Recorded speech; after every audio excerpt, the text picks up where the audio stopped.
शाम का समय था। ऑफिस से घर आने के बाद पिता फिर से ऑफिस की फाइल्स में उलझा हुआ था। तभी उसका 8 साल का बेटा पास आया और बोला, पापा, क्या मैं आपसे कुछ पूछ सकता हूँ? हाँ, पूछो। फाइल से नजर हटाए बगैर पिता ने जवाब दिया। आप 1 घंटे में कितना कमा लेते हैं? बेटा ने पूछा। इस अजीब सवाल पर पिता को कुछ गुस्सा आया।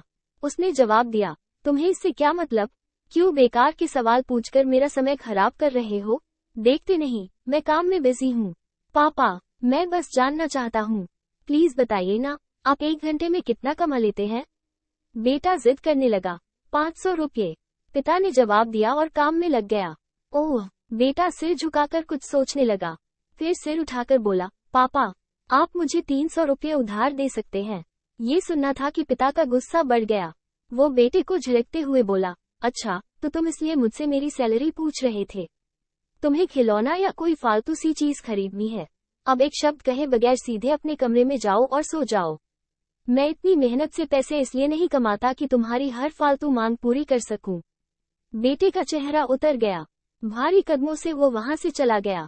पिता कुछ देर तक तो बेटे की बात पर नाराज रहा, फिर काम में लग गया। काम खत्म होने तक उसकी नाराजगी भी खत्म हो चुकी थी।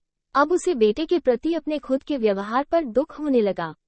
वो सोचने लगा कि हो सकता है बेटे को सच में किसी जरूरी चीज के लिए 300 रुपये की जरूरत हो। वो वैसे भी हर समय पैसे नहीं मांगता। वो बेटे के कमरे में गया। देखा, बेटा बिस्तर पर लेटा हुआ था। उसने पूछा, सो गए क्या?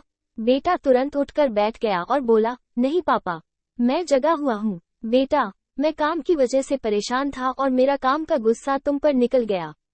मुझे तुम पर गुस्सा नहीं करना चाहिए था। ये लो 300 रुपये, जो उस समय तुम मुझसे मांग रहे थे। पिता बेटे के पास बैठते हुए बोला, थैंक यू पापा। बेटा चहक उठा। 300 रुपये एक तरफ रख उसने अपने तकिए के नीचे दबे कुछ नोट निकाले और उन्हें गिनने लगा।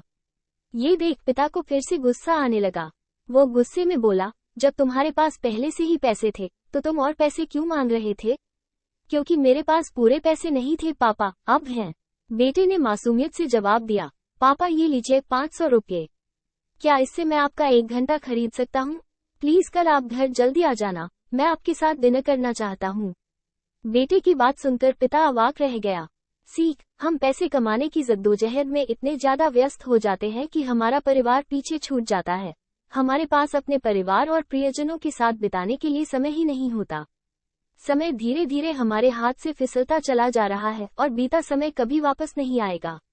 ऑफिस में हमारा रिप्लेसमेंट बड़ी ही आसानी से ढूंढ लिया जाएगा, लेकिन परिवार का कोई रिप्लेसमेंट नहीं है। अपने परिवार को महत्व दें।